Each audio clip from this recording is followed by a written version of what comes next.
Paano kung may nagpadala ng stars sa content mo pero fake pala? May penalize ka ba kahit hindi mo alam at ano naman ang mangyayari sa nagpapadala? Sa panahon ngayon ng content monetization, maraming creators ang umaasa sa support ng audience tulad ng stars, gifts at donations. Masarap sa pakiramdam kapag may nagpapadala ng stars habang nagla-live ka o habang nanood sila ng content mo. Pero may isang tanong na madalas itanong ng creators. Ano mangyayari kung may magpapadala ng fake stars? Unang-una, alamin muna natin kung ano ang tinatawag na fake stars. Ito yung mga stars na galing sa hack accounts, stolen payment methods o illegal transactions. Minsan, hindi alam ng creator na fake pala yon dahil sa dashboard makikita mo lang na may pumapasok na stars.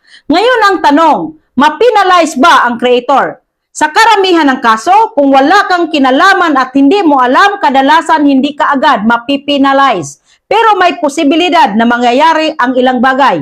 Una, maaring ma-reverse ang stars. Kapag na-detect ng system na fake o fraudulent ang transaction, pwedeng bawiin ang stars o earnings sa payout. Ibig sabihin, kung halimbawa may pumasok na $20 na stars, pero fake pala, posibleng ma-minus yun sa earnings mo. Pangalawa, pwedeng magkaroon ng account review. Kung may kahina-hinalang activity sa stars, minsan nire-review ng system ang account para siguraduhin na walang fraud o manipulation na nangyayari.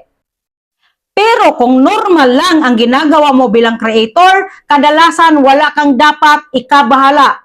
Ngayon, pag-usapan naman natin, ano ang mangyayari sa nagbibigay ng fake stars?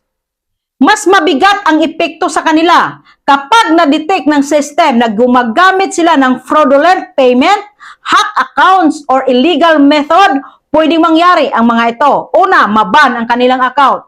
Ma-block ang kanilang payment method, ma-suspend o ma-delete ang kanilang profile. Sa madaling salita, ang platform ay mas mahigpit sa nag-commit ng fraud kaysa creator na walang alam sa nangyari. Kaya bilang creator, ito ang mahalagang tandaan. Huwag kailanman hikayatin ang audience na gumamit ng illegal methods para magpadala ng stars. Mas maganda pa rin ang organic at totoong support ng audience. Kasi sa social media, ang pinakamahalagang asset ng creator ay hindi lang views o earnings, kundi ang credibility at trust ng audience.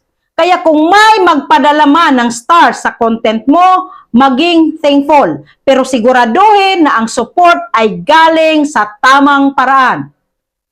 Ikaw, ano ang masasabi mo? Paki-comment, like, follow, and share na rin. See you in my next video, Kamagnet.